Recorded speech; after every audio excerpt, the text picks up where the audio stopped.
Bismillahirrahmanirrahim. Assalamualaikum warahmatullahi wabarakatuh. Selamat sejahtera dan selamat petang Dr. Patricia dan hadirin hadirat sekalian. Pada hari ini saya Aiman Hafiz ingin membentangkan tajuk yang telah saya baca ataupun yang telah saya kaji, iaitu motivasi intrinsik dan ekstrinsik yang mempengaruhi penglibatan pelajar UKM untuk melakukan aktiviti fizikal. Seterusnya. Jadi bahan yang telah ada seperti tajuk yang saya telah beritahu sebentar tadi. Jurnal ini adalah Jurnal Sains Sosial dan Kemanusiaan dan ditulis oleh Zulfadli Abdul Aziz dan Maulana Salahuddin. Tahun terbitan ialah 2018.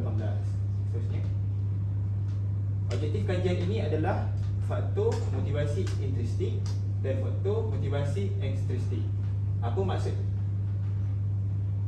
Sebelum itu saya menerangkan dulu apa maksud intrinsik. Intrinsik itu dah lebih pada dalaman, iaitu dia buat kerana minat dan kerana dia suka dan seronok. Contohnya adalah kenapa saya buat ini kerana untuk diri saya sendiri.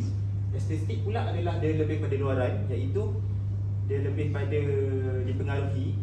Kenapa saya buat ini kerana orang lain ataupun kerana saya dapat ganjaran. Seterusnya. Jadi dapatan kajian saya adalah kebaikan kajian ini adalah melibatkan ramai pelajar UKM, iaitu saya sampel yang sangat besar, ramai 400 responden dan bagi kepada 200 lelaki dan 200 perempuan.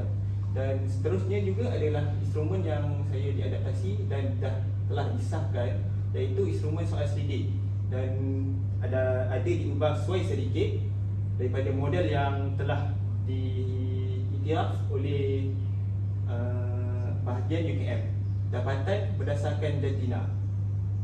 Ada sedikit perbezaan dapatan berdasarkan jantina, iaitu intrinsik daripada bahagian intrinsik adalah kesihatan dan kecerdasan, dan tubuh badan ekstrinsik lebih pada keluarga.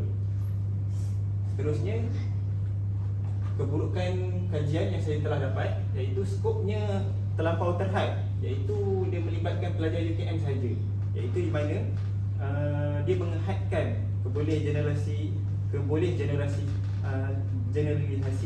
untuk universiti lain untuk dapatkan dapatan daripada universiti lain, contohnya macam IPTS ataupun IPTA, Politeknik ataupun UiTM dan universiti-universiti lain. Metodologi penjawatan kuantitatif saja adalah juga keburukannya, sebabnya dia menggunakan kuantitatif saja, iaitu dia menggunakan kuantiti yang hanya boleh diukur, contohnya seperti ketinggian ataupun sebagainya. Tidak boleh meneroka secara lebih mendalam, contohnya macam perasaan, pengalaman dan peribadi. Jadi keburukan kajiannya tidak boleh meneroka secara lebih mendalam. Seterusnya. Kesimpulannya adalah kajian ini mengesahkan bahawa melakukan aktiviti fizikal adalah penting sebagai salah satu cara untuk mengamalkan gaya hidup yang sihat dalam kalangan pelajar UKM. Sekian saja dari saya. Ada apa-apa soalan? Apakah faktor yang paling dominan dalam kajian ini?